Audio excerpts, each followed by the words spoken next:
My name is Julie Snyder, and welcome to Science Fiction Tropes, Best to Worst.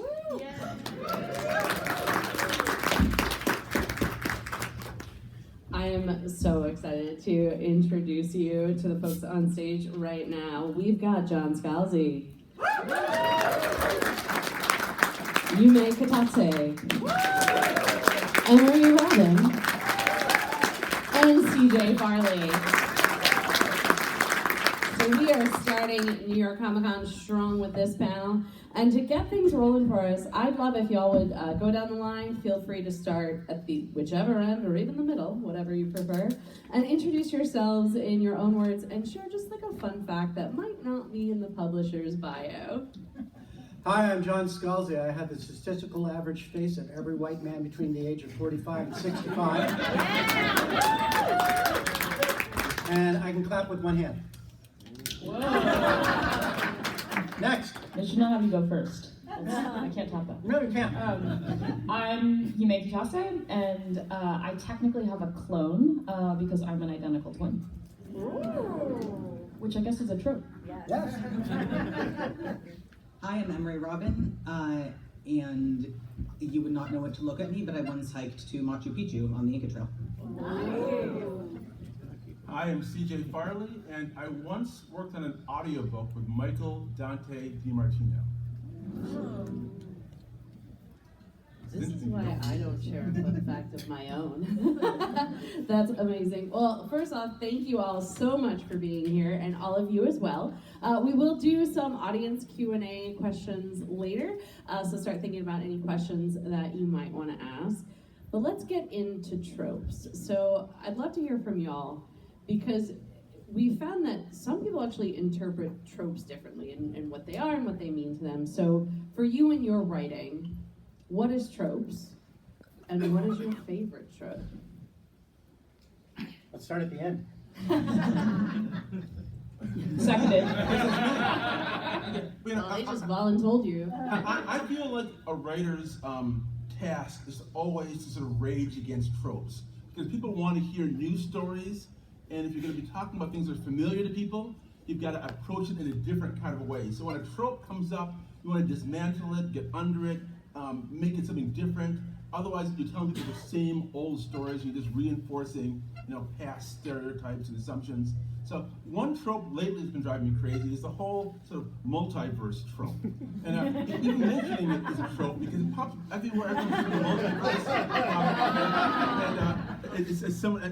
And what drives me crazy about the multiverse is that I think it's become just a way for corporations to sort of repurpose the IP. So they can put all the people who have played a certain character together in one movie. Sometimes it's great, like with Spider-Man. Sometimes it's not so great, and it's getting worse and worse. So the less we see of the old-fashioned multiverse, which I think is just a corporate marketing tool, I think the better.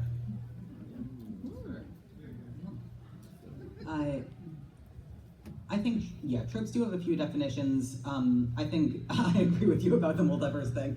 I really enjoyed Everything Everywhere All at Once. I think that's a good way to do it, thinking not about how can we put all of these different characters in one space, but like, what are all of the different possibilities that a person could have in their life. Terry Pratchett did it really well in one of his Discworld books, different possibilities. I think a trope can be a kind of building block, like a letter or a word, in that there are new words, but there aren't a lot of new words.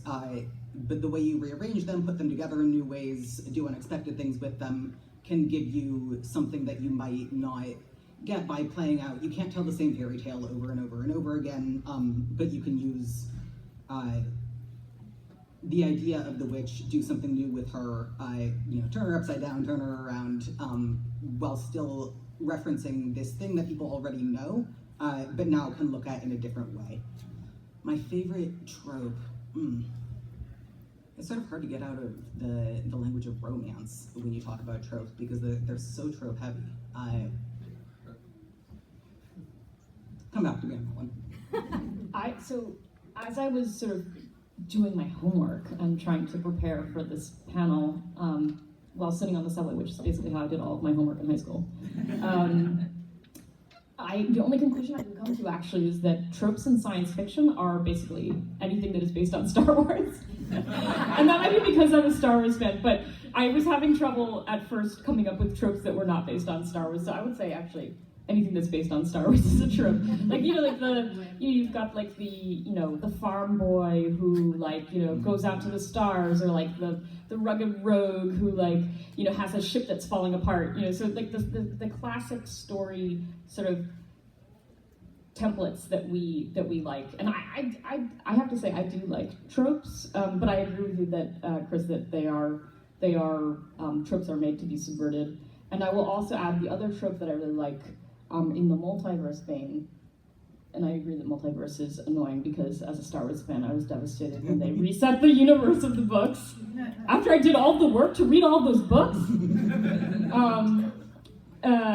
But the idea of a parallel universe and that we are the best versions of ourselves, I think is a trope that you see a lot, and is an interesting one, and also interesting that we think that we're the best versions of ourselves.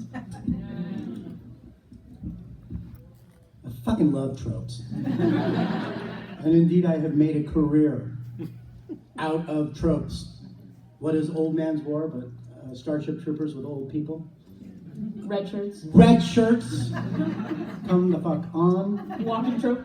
I mean, honestly, starter villain. Man inherits his uncle's James Bond villainy business. When the moon hits your eye, literally turning the moon to cheese. I would not have a career if I didn't have tropes. And some people would tell you that would be a good thing. Be that as it may, I think the thing that's, for me, is not necessarily always subverting the tropes, because in some ways subverting the trope is the trope in and of itself. You get to the meta tropes, the uber tropes. That's like a multiverse of tropes. Multiverse of tropes. Chris was saying. To come back around. I love the callbacks on this panel already. But one of the things that I think is really important to do is to actually interrogate the trope. Interrogate the trope and what does it mean? And I will give the example of red shirts, which is obviously it's the 5-minute joke of red shirt walks down the hall, right? Ain't gonna make it to the end of that hall. Everybody knows that. But here's the thing to know about every single red shirt that was ever on the USS Enterprise, or basically any other show that you ever saw. That person was the best in their class. They were literally the smartest, most accomplished person at the academy. Everybody wanted to be that person. Absolutely. That's why they are on the flagship of the Federation, because they're super achievers, right? Like, that is why they're there. Like, they had their whole lives plotted out. They were all of them going to be admirals, right? And then, for reasons of plot, they were eaten by space badgers. And that's the thing that I think about every time I see some random person die in a movie, or in a Star Wars movie, or in a Star Trek with all the stormtroopers. Like, these people had ambitions. These people had hopes. They had dreams. They had people who loved them. Who's telling their story? And that is, I think, the important thing about tropes, is tropes are what we take for granted.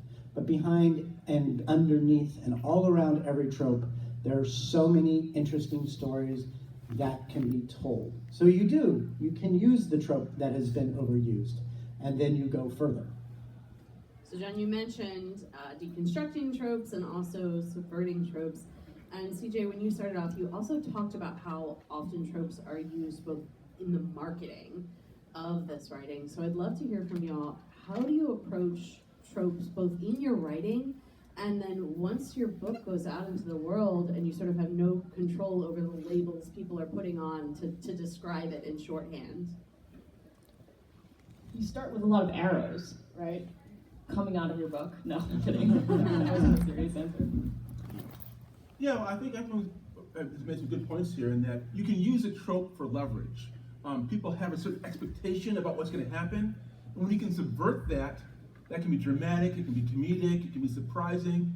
I think of a show like Andor, which walks into the Star Wars universe, which, I think in certain ways has been exhausted but it shows that there's fresh ground to be plowed there when you do something new, when you take some of the stuff seriously, when you take seriously the possibility of evil and authoritarian rule, and really dive deep into what it's like to be a bureaucrat for an evil empire. All of that is what really, and taking seriously the what it's like to be revolutionary and the sacrifices it takes to fight against an evil empire. And that's what Andor does, and it manages to take all those tropes of Star Wars and make them fresh again.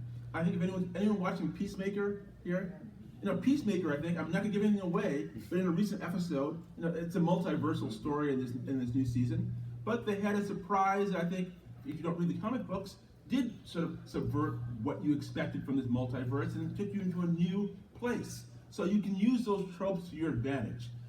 I think as an author, kind of your highest aspiration is actually to make sure to see if your book can become a trope, can really become the kind of book that other people then start riffing off of. You come up with a concept like Groundhog Day, and suddenly everybody's doing a time loop based on your book or your conception. And when I was doing this book, Who Knows You by Heart, there've been a lot of books about tech companies and about evil AI. And one thing I try to do is come up with a different way of talking about it, by talking about it from the inside of what it's like to work for a big tech corporation, and also not to fear AI as some sort of evil robot that's going to come shoot you, but really the fear should be placed in the people who own those machines and how they're using that to market and control your life. And that to me is far more scary than a Terminator. When an AI can understand how to market to you, how to control your life, how to get you to vote for the different political candidates, all through the lens of a corporate agenda. So you try to find new ways of approaching familiar subjects, and that often can sort of excite your readers, and maybe you can become the next big trope, which is my biggest aim.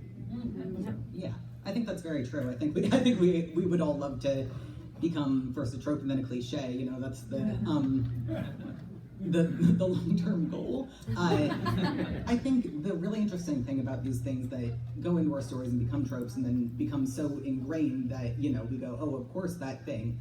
So many of them do come out of life, and I'm thinking about something like Star Trek, the USS Enterprise, which is such, it goes and finds new planets and where man has never gone before. But of course, Captain Kirk draws so heavily from Horatio Hornblower, and Horatio Hornblower is drawing from the real Napoleonic Wars. In my book, I'm playing with the gigantic space imperialism. They're an empire that rules the galaxy. They're trying to conquer worlds, but my book is based on the real life of Cleopatra and her struggle with the Roman Empire. And so many space empires draw so heavily from the Roman Empire.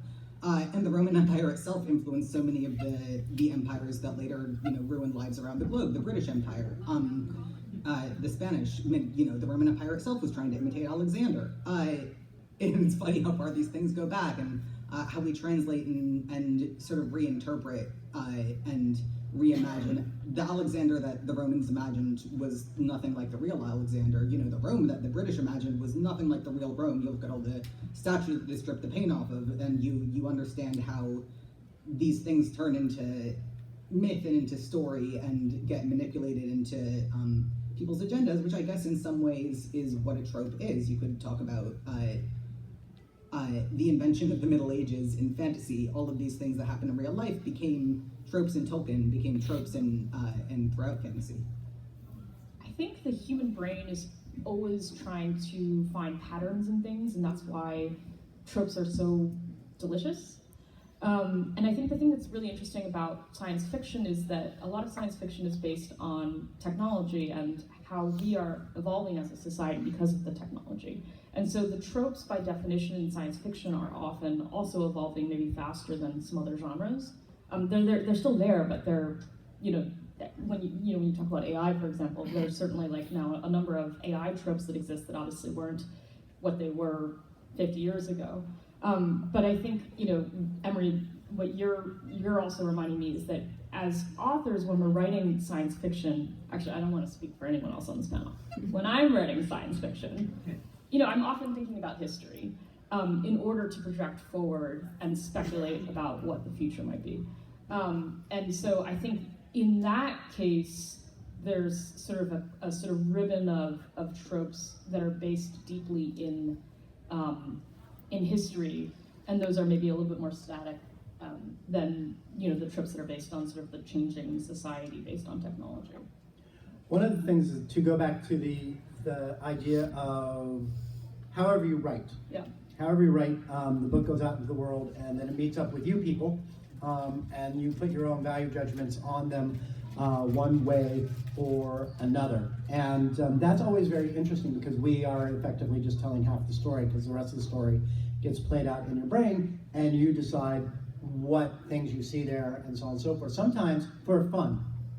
I will go over to the TV Tropes website and look at the pages for the books that I've written and find out what tropes people say are in there that I didn't put in there, or at least did not intentionally put in there, Yeah. right?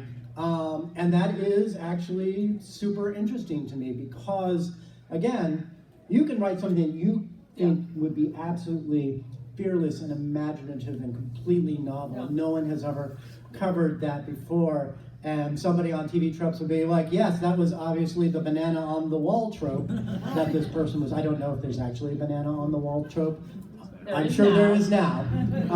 But you know what I'm saying is like you can't outrun the human desire for classification and making the story comprehensible to them.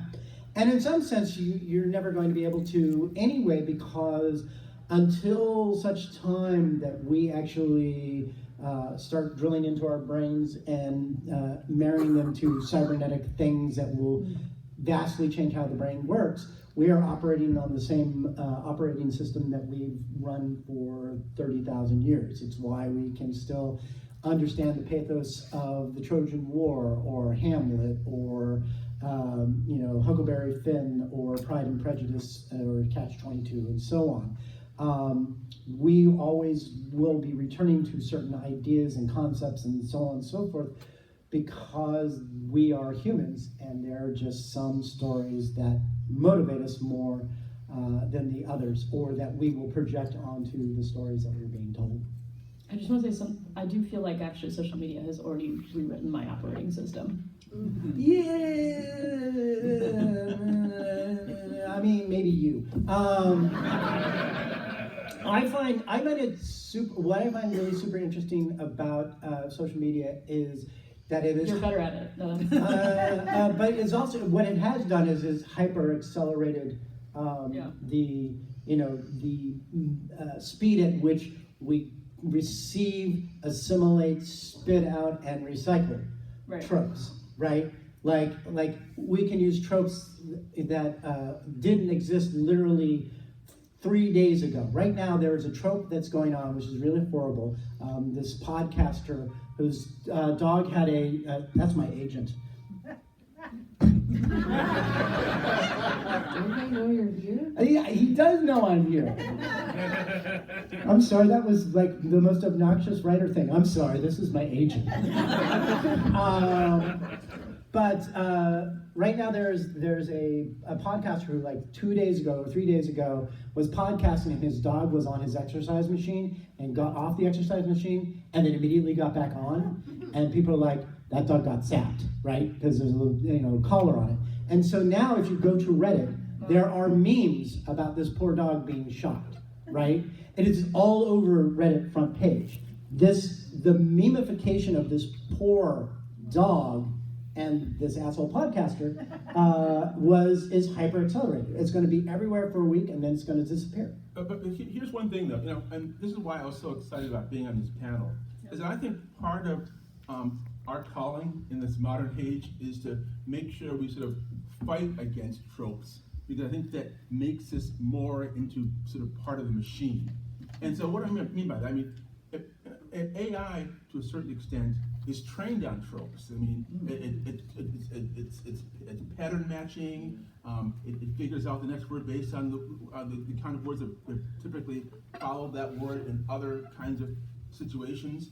And all it does is sort of match pattern and give you the illusion of thinking. And to a certain extent, that's what humans often do too, in terms of someone hears Taylor Swift and they sort of copy Taylor Swift. Someone hears, Jimi Hendrix, they copy Jimi Hendrix. But they're truly great artists. And when you really aspire to be, be as fully human as you can, is when you go beyond that. When you come up with something that goes beyond just simply pattern matching. And I think the more we do that, the more we really excel at being truly human. Years ago, I used to work as a music critic. I remember I did an interview with Bob Dylan.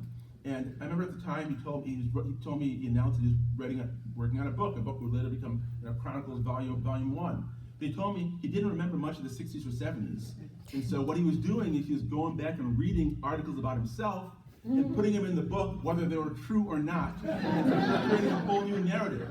And I thought, that's what great artists do sometimes. They take these patterns, take these things that are out there, and they create new things out of them, and they end up winning, the Pulitzer Prize and a Nobel Prize later on. And I think that we should all aspire to do. We can take these building blocks, these old tropes, build them and come up with some sort of new twist on them, and don't just be machines that are pattern matching and chat GPT and just coming up with things we already know and already experienced without that new element of surprise and innovation that really makes us human. So what you're describing is what Hegel, the philosopher, was the antithesis, synthesis, or thesis, antithesis, synthesis, right? Where you are presented with something and you're like, hold on, let me put a new spin on it, and from what we get something new. And that's absolutely true. Basically, culture is a continual Hegelian machine in this respect. Because everybody starts off wholly inundated by their influences. If you watch, or if you go and you listen to the Beatles' first albums, they are all, they're all covers, and they're all covers of American blues and early rock folks. It's only after they have gotten basically their bones doing the thing that other people have done that then they do the reinterpretation, and they end up 5 albums later with Dr. Pepper. That is the synthesis of what has come before. The same with Bob Dylan. Bob Dylan, trained at the knee of Woody Guthrie and other folks as well, and then took his own steps. There's nothing wrong with starting off as a creative person, aiming and imitating and working with the tropes that are already established, simply because they're the way that you get in through this. This is why, for example, there's this great, the great battle of does fanfic count as real fiction or not? And there's a lot of people who will tell you that it doesn't, and my response is, fuck you, it does. And it does absolutely, because what has happened is people are taking characters and situations that they love, they are using that as basically the way to get into learning how to create their own dynamics in terms of fiction, in terms of interpersonal relationships, in terms of dialogue, everything else like that. And everybody does it. So the question is not whether or not we use tropes, because indubitably we do. We all start with that. Almost nobody starts with such a wholly original idea. And if they did, they probably wouldn't get anywhere with it because nobody else could get a hook into it. The question is, again, as we were talking about, what do you do with that pile of tropes that makes it interesting and not what everyone else has done? I have to disagree that what? Yeah. Sometimes there is something wrong when you sort of rely just on tropes on your way to something else, because there's a matter of compensation. For example, Bob Dylan, someone he drew from was Blind Lemon Jefferson and covered his song. Blind Lemon Jefferson, in legend, ended up dying broke with his hand frozen around the neck of his guitar. There's been a long history of some of the mostly people of color blues musicians who didn't get compensated for what they did, while other people who drew on their tropes ended up going on to fame and fortune. I think something similar is happening today with all of us, because AI is drawn from our very human creations and coming up with things in Sora and other platforms that seemingly are somewhat new, and we're not getting compensated as innovators, as creators, as people who have actually created the tropes and the art forms that these machines are drawn from. So I think there's a real danger in creators who are just drawing from tropes, even at the beginning of their careers, and also the fact that AI is the master of all tropes and taking our creation and not compensating the larger populace and only a few sort of tech giants and making money from that. So I do think it's a real problem, it's something we should be very conscious of and rage against in whatever way we can. All right, and I'm sorry, I'm gonna pop in real quick. You're not wrong. And also, when people borrow from the tropes, they're also having to, and this is the difference between AI and a human brain, they have to process it through their own brain, and they also have to process it through their own talents. The person who starts listening and starts playing Blind Lemon Jefferson or Woody Guthrie or the Beatles or whomever is innately going to have to put their own spin on it because they don't play guitar the same way. They don't phrase, they don't sing the same way. They have to make their own allowances for that. So even in the case of the humans, the aping of the tropes still runs through the process of their own brain, and everybody's brain is different. I don't think you can avoid starting with tropes. I mean, because you read and you study and you learn and everything else like that, but innately, everything changes once you observe it, and everything changes once you perform it. To go to the AI, one of the things that I do think is very important for us to make the point, which I think is very valid, is that when you are compiling it and you're doing this process that is a statistical average of everything that is in your database, that is not the same thing as what a human does. There is no thought process, there's no consciousness, there's no picking and choosing other than as a statistical model. And so we need to be very, very careful when we are talking about artificial intelligence to make sure we always understand there are big fat fucking quotes around artificial intelligence. It's not intelligent, and also that it's a marketing term. They are in fact building on the tropes that we as humans developed about artificial intelligence to make us think that's what it is, when in fact what it is, as Ted Chiang has said, just basically glorified statistical analysis.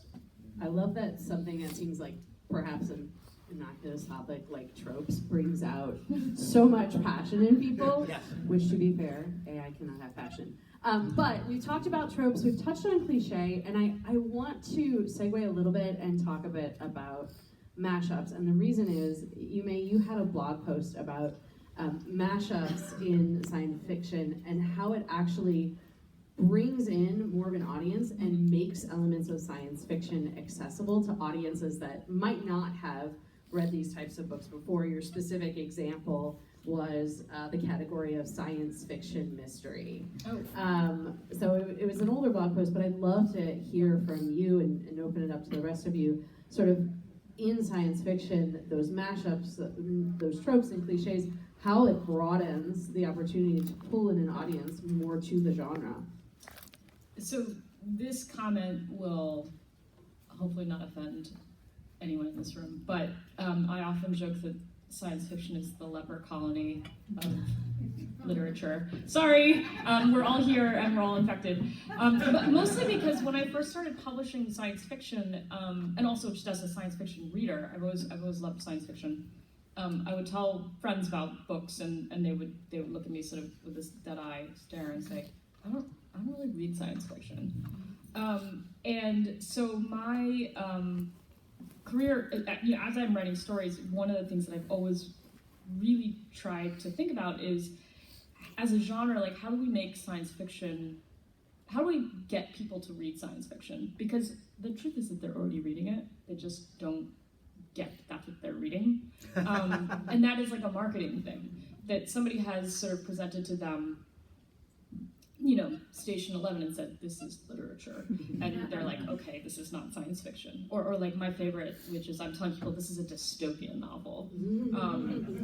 And so I think that and of course dystopian isn't science fiction, right? Like that seems to be the thought process out there. When you talk to people, they're like, oh, I read dystopian, but I don't read science fiction. It's like, okay. But no, I think part of it is it goes back to a sort of a marketing issue, which my fellow panelists have sort of talked about, which is that we are trying to create new things, but also market it to people And the way that the marketing works is always based on that pattern recognition. And so it's like this push-pull between like trying to get, my conclusion about AI language models is that we have to be weirder. But like also how do you market weird? And I think tropes in a way are the way that you market it. And pulling tropes from other genres also can potentially sort of make books more marketable to people who don't read science fiction. And I think genre itself is so much looser and so much less real than we would like to believe it is. I mean, you could go back to music, and the invention of genre as recording was invented in all of these okay, but this is blues and this is not blues, and it's like, well, are you sure? Like, which of those really crosses over into which, and who are you marketing it to? Is sort of the what shaped those questions. To you guys. Definitely. And science fiction has been the same thing, and fantasy has been the same thing. I bought a copy of Frankenstein on the way in here, and of course, Frankenstein has been called by many the first science fiction novel. You could trace it back farther than Enlightenment, or you could say Frankenstein isn't horror or isn't science fiction at all. It's really horror, and who are you marketing it to? And depending on whether you're in the 19th century saying Percy Shelley wrote this, or whether you're in the modern day saying actually it was Mary Shelley, and who can read this and why they can read it. I think tropes come out of marketing in that way that we build around certain tropes. We build the idea of science fiction around these early 20th century magazines, around this this new idea of, oh, we're post-industrial now, we're building into an exploratory age, no, we're building into a Cold War age. What are people interested in this way? And science fiction is hard because I was in a cab the other day, and the cab driver heard I wrote science fiction, and he was like, so what do you think is going to happen in the future? And I was like, I don't know how to tell you.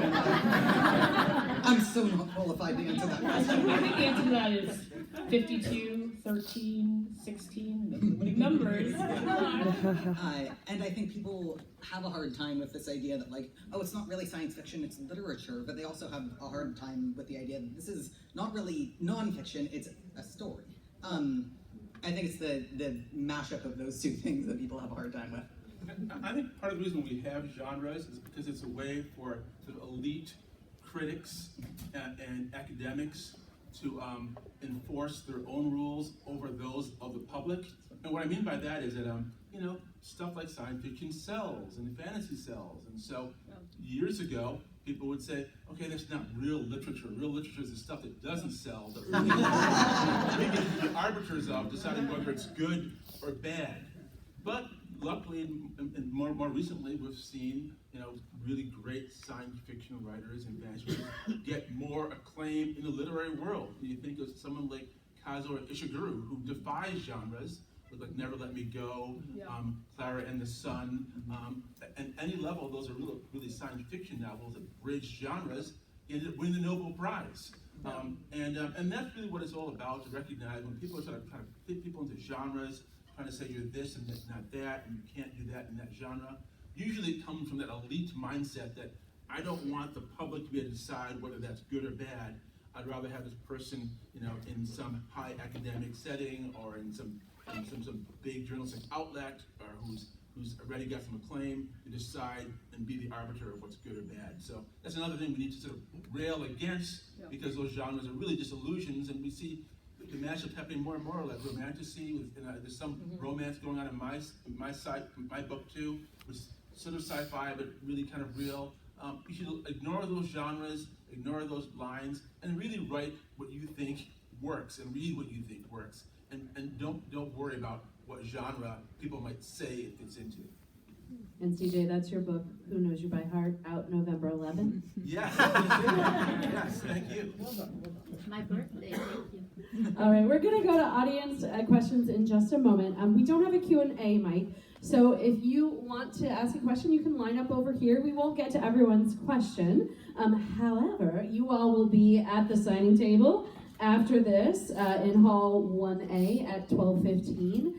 So if your question does not get asked, you can ask it then. If you do not wish to come up to ask the question, you can raise your hand and I'll come whisper down the lane, get it from you and pop it up here.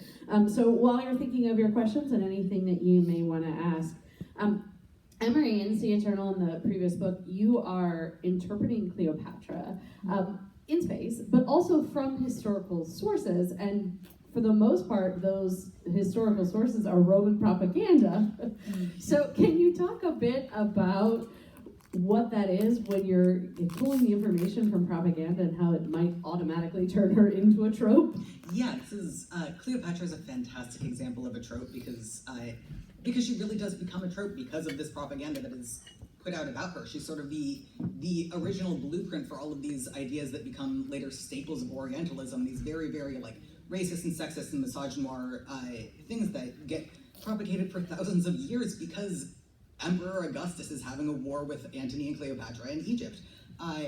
It's amazing how this happens. And I think, yeah, part of what our job is, I think, with tropes is not only to write new things and to you know, turn things over, but as it's the job of the readers really to read tropes critically and to look at them in new ways. You know, the job of a book is not just done by the person who writes it, it's by the person who reads it and interprets it. You create the book too. And what I'm, you know, trying to do with these sources like Plutarch and all of the Roman propagandists is to look at what they're saying about Cleopatra. I mean, the Aeneid is a great example of something that draws heavily from the Iliad and the Odyssey. It's not exactly the Iliad and the Odyssey fan fiction, but it's like constructed from the Iliad and the Odyssey as ideas. And it is telling a story about Cleopatra in a big way. It's commenting heavily on her. The character of Dido is heavily influenced by her. She is referenced in what Aeneas sees in hell. And you read this stuff critically, and you look at what is being said about, you know, the future of Rome and the glorious, you know, empire that Rome is going to create that will end only in the stars, and you can recognize, you can draw connections between these things that Virgil is saying then and what we see about, you know, countries and nations that are being told they have glorious destinies today. I think that's just kind of the work of readers and writers, between which the line is not so clear, about what we understand these things we're reading to mean. Yeah, I think that's a really important point you made about the fact that you know, we can't just rely on official sources to determine a story. It's a job of both a reader and a writer. Again, undercut those tropes, get beneath it. Because I was thinking that even today, it's hard to interpret what really happened in the Iliad, you know, thousands of years from now. You look at the newspaper today, and we all see stories that we thought happened a certain way, and we read the newspaper, it's like, oh, that's not really a story that I know. Think how it's going to read like 2,000 years from now. Very recently, I read the new translation of the Odyssey by Emily Wilson, and she's the first woman to sort of translate that work for a major publisher.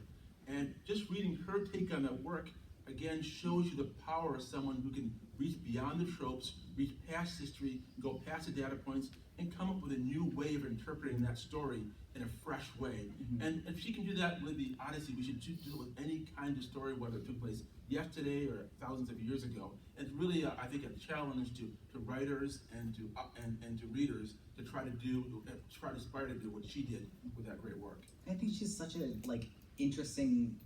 She's such a good metaphor because she's doing a translation. She's not, you know, writing a new story. She's taking the Greek that has existed for all of this time, but she is creating something so new out of it. She's talking about the sirens in a way the sirens have not been talked about by male translators. She's using the same words, but she's taking the English and putting it in a new way and like bringing it to us, the English speakers, in a completely new way. And even the first sentence, where I think the usual translation is, you know, a man of twists and turns. Yeah, and Jesus, talk to me of a complicated man. Tropes. Yeah, it's a great work. I highly recommend it. All right, we've got our first question over here. What is your name and what is your question? My name is Dan Casino. I wanted to ask about tropes, in that tropes let people get their hooks into something, and perhaps it lets people explore ideas that they otherwise might not be comfortable with. So Starship Troopers works as a way to talk about Vietnam, maybe. What's the trope you think speaks most to the situation we're going through now in society? Which one are going to let people grasp, deal with the problems we're facing right now? Just one situation?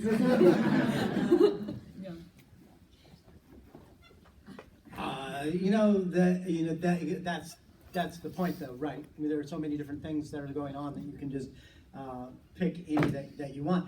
Honestly, the story that I've been thinking about in terms of tropes that it uses and so on and so forth a lot is K-pop demon hunters. Quite frankly, where it boils down to people using art to protest what is basically a corrupt and evil empire.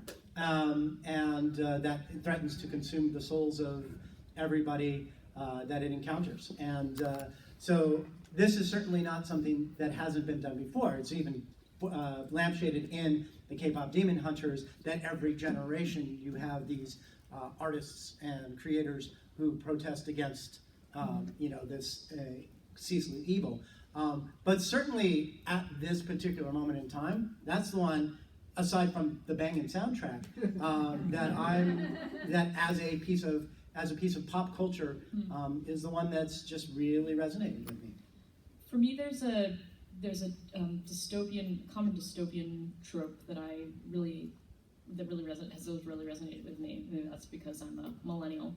And that is the idea of generational betrayal, and sort of realizing that the system that you're inheriting from your parents or your grandparents is kind of messed up, and you can either like go about your day to day, and I say this as a former and possibly future bureaucrat, but as my day job, but you can go about your day and sort of continue trying to do what you can, or maybe at some point somebody needs to burn the actual system down and reconstruct it from the ground up. Also, so I feel like that also in K-pop demon hunters. Are you gonna sing it? No. Maybe later. I've been reading a lot of short stories lately, and I read a really good one the other night about a guy who's the only survivor of a disaster on his spaceship, and he's just drifting towards the border with the aliens, and as soon as he crosses it, they're going to shoot him, and he's going to die, and all he's got is this, this robot to talk to. And it's a little more metaphorical and a lot more depressing, but I do like those stories about people who are just on the verge of the end of the world, and there's... At the end of this story, spoiler, there ends up being hope. He ends up being okay, but like this idea of wrestling with what happens if we are about to die? How do we deal with that? How do we cope with that? How, like, does it, I mean, this is a human question. This has been a human question for thousands of years. What is the meaning of life if we are going to die? What does it all mean if we're doomed? And I would say I wouldn't want to just recommend a trope, but I would recommend a book. I think a good book that helps you interpret and deal with some of what's in the news today is Octavia Butler's Parable of the Sower. I think it's a terrific book. I think it grapples with some of the issues we're all going through and gives us a framework to understand what's happening and maybe, transcend it in a certain way. So I would highly recommend Octavia Butler's work. Thank you. Hi, what's your name and what's your question? My name's Chaz Carner. This is sort of a challenge as much as a question, but among us as community of storytellers and creators, what are we doing and what can we do better to subvert the violence and destruction trope? I'm referencing Marvel, DC, Transformers. It's almost like it's not an entertainment unless we destroy a city or we kill as many enemy members as we possibly can. So I would challenge us to really show the gun in the first act and never fire it. In other words, play with your audience's anticipations and then pack the story with as much interesting turns of plot twists and things like that, that they even forget that the gun's even up there. And then by the end of your story, they can go, hey, that gun never went off. Isn't that a good idea? Yeah. And I think that we should, sort of like direct some of our creative energy towards steering away from violence as entertainment. Okay, let me interrupt you. Actual question, please, now. What can we do to inoculate our creative community towards thinking and acting against subverting that trope? Modeling? Should we just resolve to tell stories that don't blow things up? I want to say one thing. One, I don't know if we want to necessarily be inoculated against that. I think that violence is something that's out there in the world. And I think artists need to confront it, not run away from it. People get shot, whether it's Martin Luther King or whether it's, Medgar Evers or any number of people who've gotten shot and killed, and we had to grapple with that in our art. That said, there are artists that do subvert it in very interesting ways. I think of the work of Hayao Miyazaki, where in a lot of his films, yes, there's violence, yes, there's terrible things happening, but anyone who's familiar with his work knows he's usually not putting villains versus heroes. Things are more nuanced than that. Sometimes people end up cooperating and seeing the good in other sides and coming together. I think that's the way in which studying his work, I think, is one thing people can do, try to figure out other ways of telling narratives about violence and destruction and death that don't just glorify violence or make you want to go out there and commit acts of violence yourself. I think in Marvel and DC, the stakes of a lot of the movies are just the apocalypse. The apocalypse is going to happen. How much violence can we do to stop the apocalypse happening? I think one thing we can do is just change the stakes from, is the world going to end, to, there's so many things that happen in the world besides it ending. Apocalypse is a pretty new trope as far as they go. I mean, it's in the Bible, but after that, there was a long time in between the Bible and the invention of nuclear war when apocalypse was not such a big thing. And I think we can just have new ideas about what the stakes of conflicts are. Thank you. I do want to say, as a New York City government, a former New York City government employee, I do really cringe when they destroy infrastructure in Marvel movies. Because I think about how much capital money that's going to take to rebuild. One of my favorite scenes in Not the sewers. one of my favorite scenes in Powerpuff Girls. Many years ago, is they had the parents come to work and tell what the job was, and there was one parent who was like, I am an insurance adjuster for the city of Townsville. I am very, very, very tired. Next question. Thank you. Thank you very much. And one other comment. No, we got other people. All right.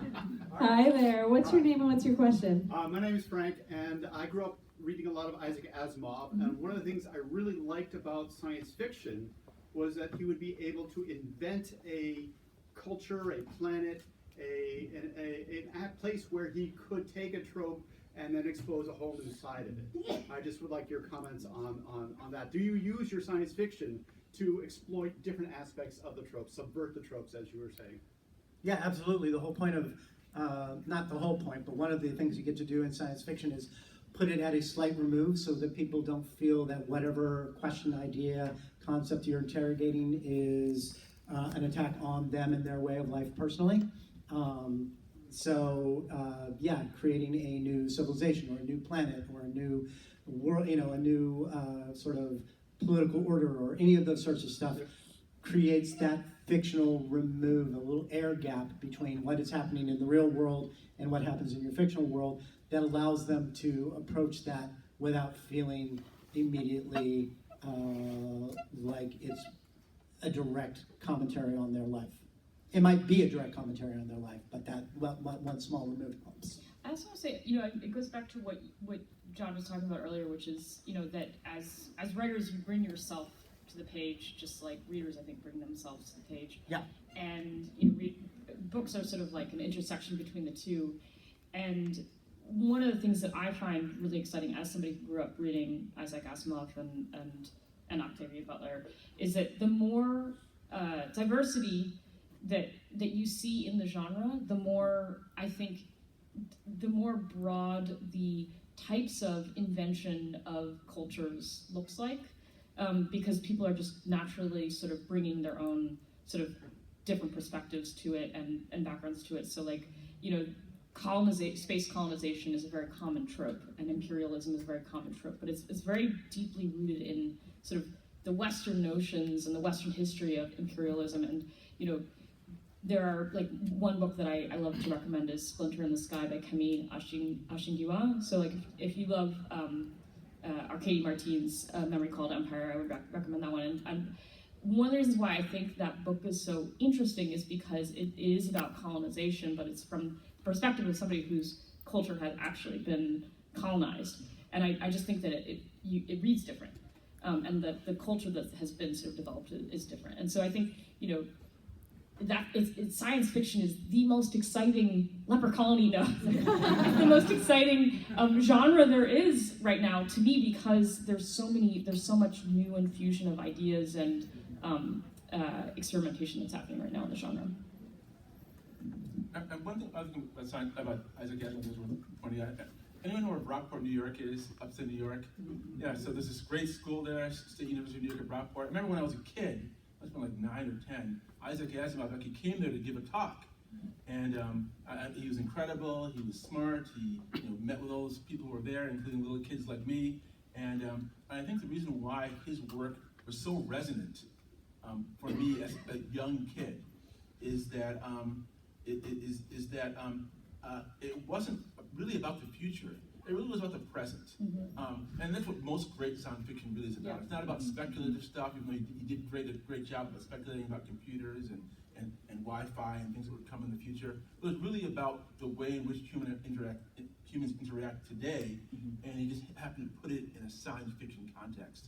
So that's why I still remember that visit years and years later, and why I think his work is still being, repurposed and remade and recast and doing a great job for it on TV today. So he's a great writer. He is such a good does such a good job of responding directly to tropes. I mean, in all of his robot stories, he talks about the Frankenstein complex. He's really trying to subvert this idea of the robot, and he creates a completely new trope of the robot. What it is, the 3 laws. Thank you. Hi, what's your name and what's your question? Hi, I'm Samia. So my question is about the transformation of sci-fi tropes to what they've become now. We kind of touched on this in the panel, but especially in regards to female authors kind of coming out more into the spotlight. Aside from authors from like Octavia Butler, for example, we don't see a lot of female science fiction authors, and now I feel like in the last 10, 15 years that's become more and more prevalent, especially as we start mixing genres and creating these science fiction, horror, romance tropes, or science fiction and all these other type of genres. So I just wanted to ask, how are you guys as writers seeing that transformation where masculinity is not the #1 trope in science fiction anymore? A lot more women, a lot more women are coming into the spotlight as main characters and kind of defying some of these stereotypes. A lot of that is due to the fact of the changeover in the editorial class of who are the editors at science fiction fantasy publishers. Bluntly, there's the editorial class for these publishers so much more diverse than it was 20 years ago when I came into the genre.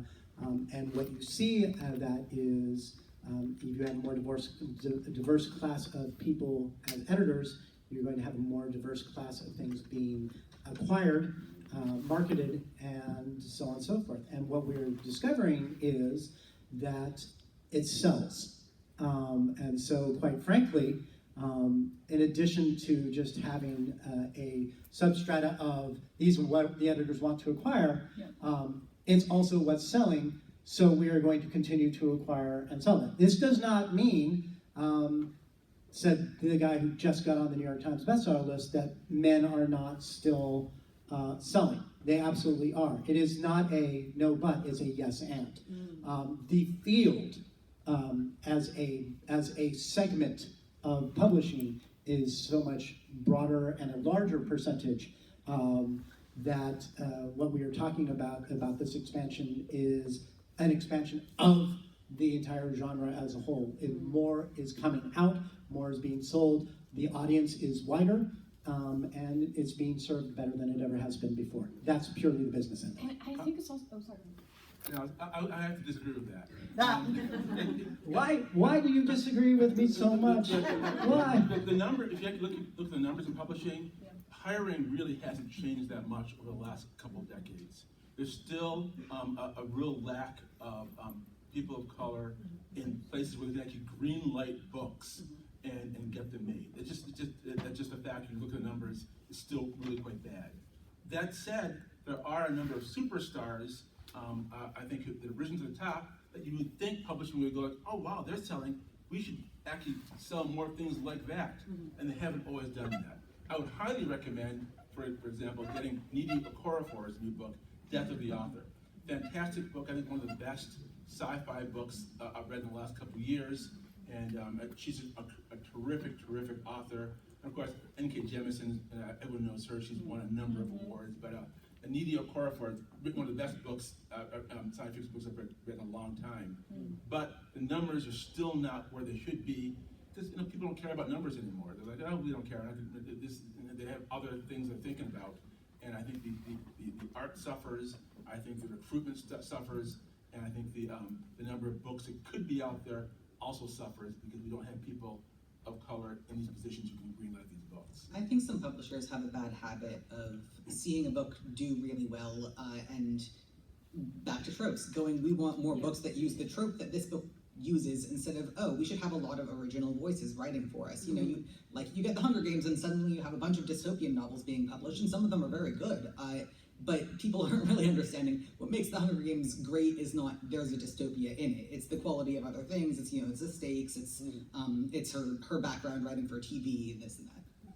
I do think that there is a ability for like Comic-Con, I think, is a great example of the readership and the audience has changed and you can see it. I mean, I went to my first Worldcon when I was 16, and then I went again a couple 2 years ago, and you can sort of, it does feel like there's sort of a changing demographics in terms of like the broadening of who reads it, and can't wait for science fiction to blow up. No, but I think that helps a little drive the kind of stories that then get bought.